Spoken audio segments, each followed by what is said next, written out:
So real quick, a little bit about short sales. How many are working on short sales right now? Show of hands right now. How many are working on them but wish they weren't any of those?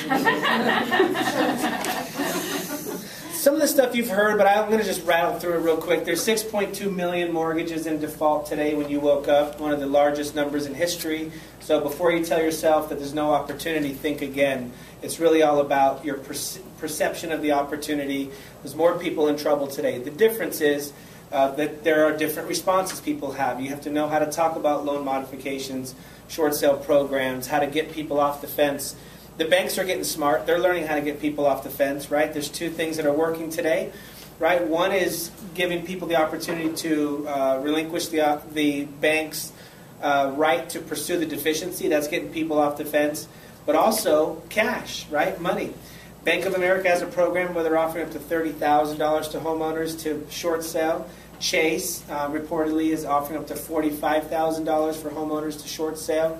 Now there's all sorts of nuances to these programs. I don't have time to get into all of it today. The reality is not everybody qualifies. Matter of fact, most people don't.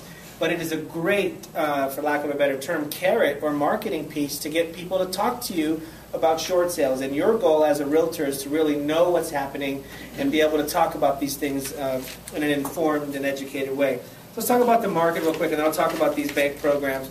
Short sales are on the rise. Second quarter of this year, there were 116,000 short sales that closed. 116,000 short sales. Why that's important for you to know is that the first quarter, according to CoreLogic, there were only 105,000 that closed. And last year, for the whole year, there were 340,000 short sales. So do the math. 120 this quarter, 105 last quarter. We're pacing to have about 450,000 short sales closed this year, which is going to make that title that this year has been given, the year of the short sale, actually stick, right? Because last year was the year of the short sale. We had 340,000 short sales. This year we're pacing to do 450 to 470, depending on third and fourth quarters. And that's going to just be record-setting, the most short sales ever done in history. So remember that next time you're feeling sorry for yourself, too, and wondering where all the business is at. Real estate's a contact sport, right? Get your comfortable shoes on and go get it, because that's where it's at. People are not necessarily coming to us. They all are, or I should say, a lot of people are waiting for that check or that letter to come in the mail saying they get $30,000, or till their third loan mod gets turned down. People are using the bank's lack of timeliness in terms of foreclosing as a way to stay in the home longer. And, it's probably coming about the same time as the publisher's clearinghouse. Same day, yeah, balloons and all. And look, here's the thing. I'm not on my soapbox. I get it. If I was a homeowner and I could live in my house for free for 2 years, then do a short sale, then get 30 grand plus 3,000 half, then buy again in 2 years, it's a great deal, right? But we have to be able to communicate. HR 3648 Mortgage Forgiveness Debt Relief Act expires at the end of the year. We need to talk about incentive programs. We need to teach homeowners the benefits of short selling today without giving legal and tax advice, obviously. So I thought that was interesting that we're pacing to do more than ever.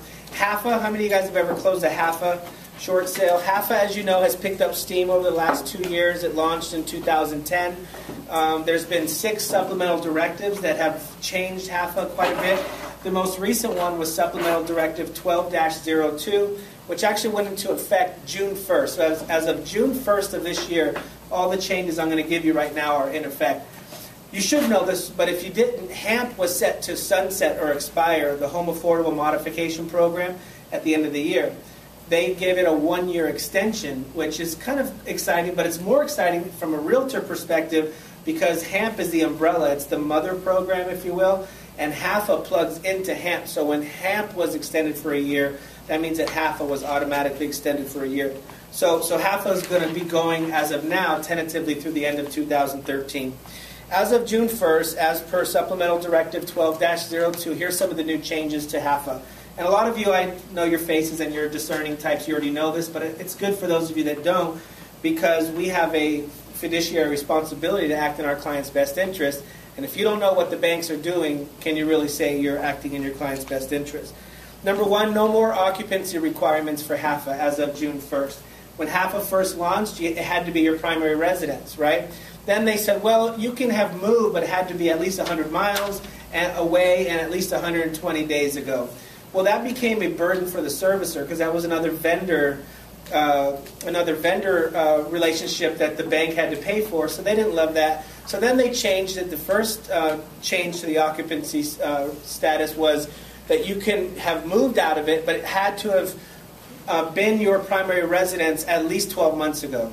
It doesn't matter where you move or for what reason or how far away, as long as you can prove that it was your primary residence 12 months or sooner ago, right? So that was okay. That was a good change. Well, as of June 1st, there are 0 occupancy requirements. What this means is that HAFA has been blown wide open. You can now pitch HAFA to your multi-unit owners, up to 4 units, to your investment property owners, second property owners. HAFA now is a full-blown program that is not specific to primary residence homeowners only. Here's the caveat. What's the thing that makes HAFA special? What does the homeowner get as their parting gift at the close? $3,000. As of June 1st, if there's anything you hear, you got to hear this. If you can't prove that you have to move through escrow, you don't get your $3,000 anymore.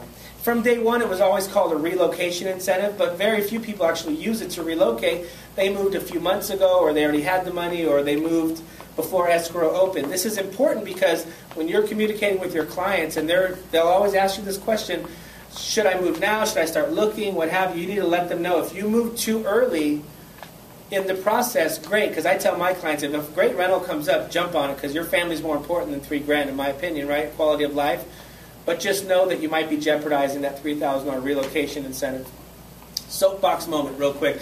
So I was able to be on this conference call with Lori Maggiano from the U.S. Treasury. She co-wrote HAFA. She's bigwig, whatever. Cool lady. She's like Yoda's wife, right? She's like this small, and she has these long arms, and she's real cute, and always paints her nails and matches her barrettes in her hair. Like she's probably like 70 years old, super cute.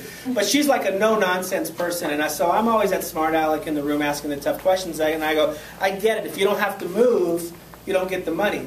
But my clients don't wait till escrow closes to move, right? Then you got 3 days, even if you did the PAA. If not, what if they move through the process and maybe they borrow from family or put on a credit card? Do they still get the money because they still need it? They're still relocating as a result of the sale.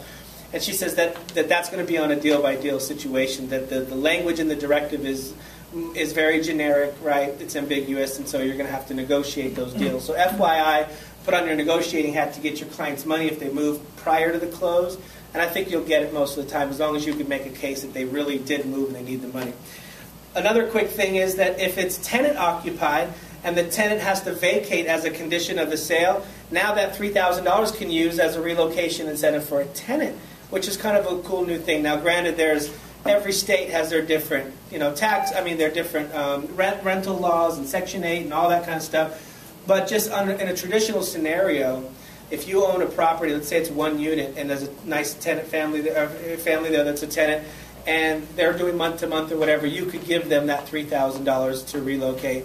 That's a way, I think, to make seller clients' life a little easier, because dealing with non-owner-occupied properties can be difficult when you're dealing with contracts and time frames and stuff like that. Another